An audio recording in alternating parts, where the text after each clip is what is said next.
സ്വദേശിനിയാണ്.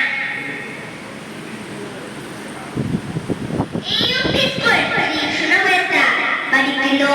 3ാം class വിദ്യാർത്ഥിയാണ്. ഞാൻ അവതരിപ്പിക്കുന്ന കഥാപാത്രം സൂര്യവംശ രാജാവും അയോധ്യാധിപതിയും ദിലീപന്റെ പുത്രനുമായിരുന്ന ഭഗീരഥൻ. ആകാശഗംഗയെ ഭൂമിയും പാതാളത്തിലും എത്തിച്ച തന്റെ പൂർവികരായ സകലപുത്രന്മാർക്ക് മോക്ഷം ലഭിക്കാൻ നിരവധി ത്യാഗങ്ങൾ അനുഭവിച്ച സൂര്യവംശ രാജാവായിരുന്നു അദ്ദേഹം.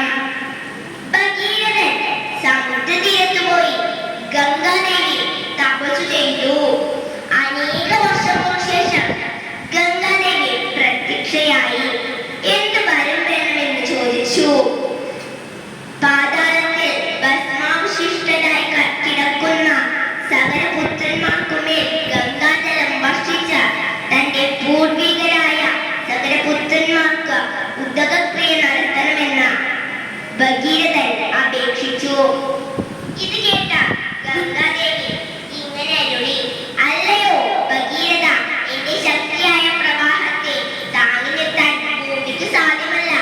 അതിനാൽ നീ ആദ്യം ശിവനെ പ്രസാദിപ്പിക്കൂ. ശിവൻ സമ്മതിച്ച പക്ഷം ഞാൻ അദ്ദേഹത്തിന്റെ ജടയിലേക്ക് പ്രവഹിക്കാം. ഇത് കേട്ടിട്ട ഭഗീരഥൻ കൈലാസത്തിലിരുന്ന ശിവനെ തപസ്സു ചെയ്തു. 1000 വർഷങ്ങൾക്ക് ശേഷം ശിവൻ പ്രത്യക്ഷനായി. ഭഗീരഥന്റെ അപേക്ഷ കേട്ട ഗംഗാപ്രവാഹം തന്റെ ജടയിൽ വഹിക്കാമെന്ന് സമ്മതിച്ചു. അങ്ങനെ ഗംഗ ശിവന്റെ ജടയിലേക്ക് ശക്തിയായി പ്രവഹിച്ചു. എത്ര പ്രവഹിച്ചിട്ടും ശിവൻ അജാന്തരനായി നിന്നു. ഇത് കണ്ട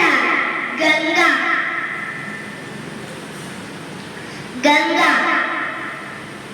ആ മഹാശക്തിയെ ചലിപ്പിക്കണമെന്ന് വിചാരിച്ചു.